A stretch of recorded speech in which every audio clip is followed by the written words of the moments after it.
Всем привет! С Новым годом вас!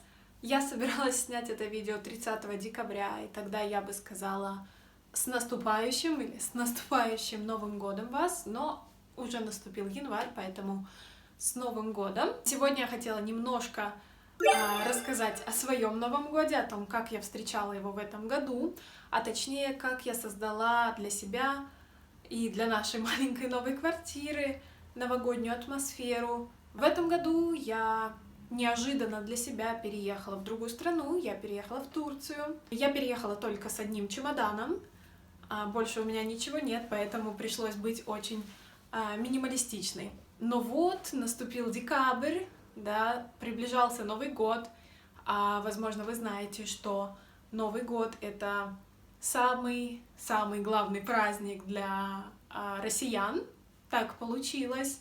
В Новый год мы все ждем чудес, мы все ждем исполнения желаний, мы все ждем, когда можно будет перевернуть эту новую страницу.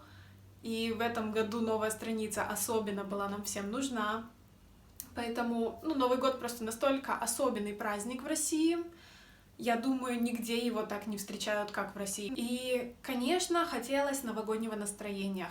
Наверное, это самое главное, что мы используем. Мы используем декор, да, мы украшаем квартиру, мы ставим елку. И елка — это, конечно, главный символ Нового года, точно так же, как елка — это символ Рождества на Западе. И многие русские, которые переехали сюда, все искали елку, да, многие нашли елку, елочные игрушки, мишуру и другие украшения, которые мы всегда используем в новогоднем декоре, да, дома.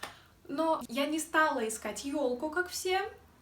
Я хотела выбрать что-то для себя, что создало бы мне новогоднее настроение, но при этом не оставило после себя много предметов и чтобы мне не пришлось тратить много энергии на это. То есть я хотела сделать что-то такое легкое, интересное, но нужен же какой-то предмет, да, какой-то центр всего, и желательно, чтобы он был похож на елку, да, чтобы он символизировал елку.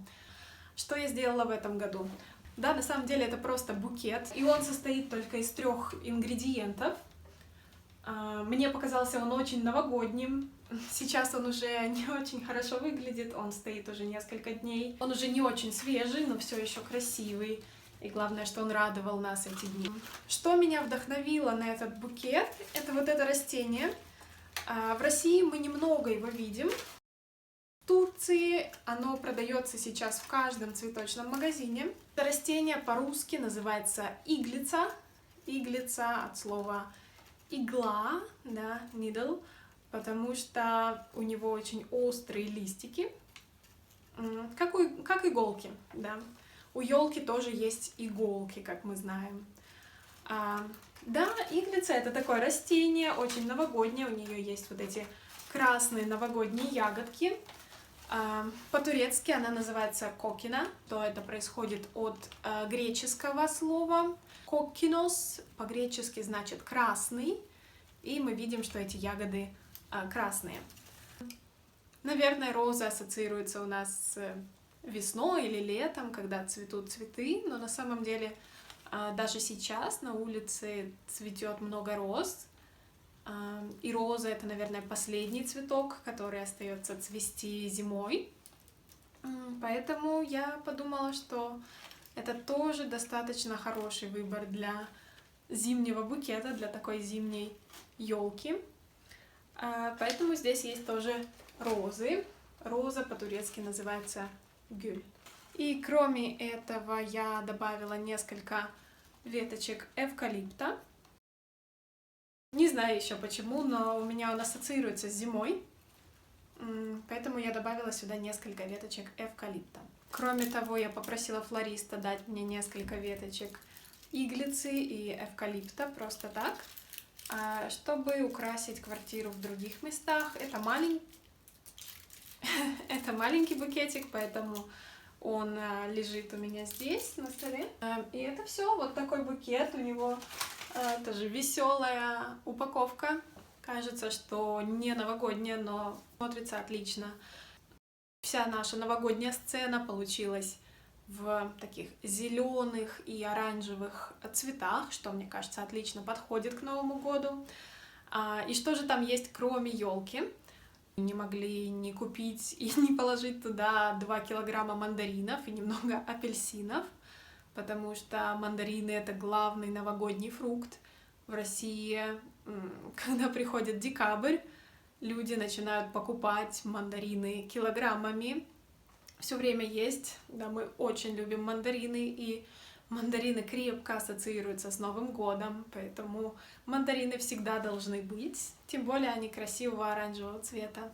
Обязательно. Еще мы добавили туда несколько тыкв. Тыквы у нас уже были, потому что нам просто нравится, как красиво они выглядят, а потом их всегда можно съесть. Они, кроме этого, очень вкусные. Тыква обычно ассоциируется у нас с Хэллоуином или с другими осенними праздниками, просто с осенью, но на самом деле тыква хорошо хранится до зимы. И мне показалось, что это тоже отличный элемент новогоднего декора. Во-первых, тыква похожа на большой мандарин, поэтому она точно новогодняя. Кроме этого, тыква напоминает мне такой новогодний рождественский фонарик оранжевым светом. Они как будто бы освещают всю комнату. Это очень красиво, и это создает уют. И последнее, конечно, что нам нужно для новогодней атмосферы или рождественской атмосферы, это свет, да, огни. Я хотела купить себе гирлянду, поэтому я купила ее еще до Нового года. Она тоже создает уют и такую атмосферу, не знаю, одновременно зимы и радости. И последнее, что оказалось у нас возле елки, это свечи. Я очень люблю свечи, у нас есть их несколько. Они такие желтые, красивые, все разные формы.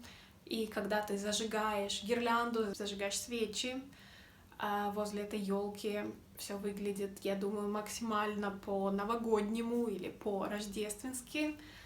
Становится очень уютно и красиво. Так что, по-моему, у меня получилось. И я надеюсь, все это простоит еще хотя бы до русского Рождества, до 7 января.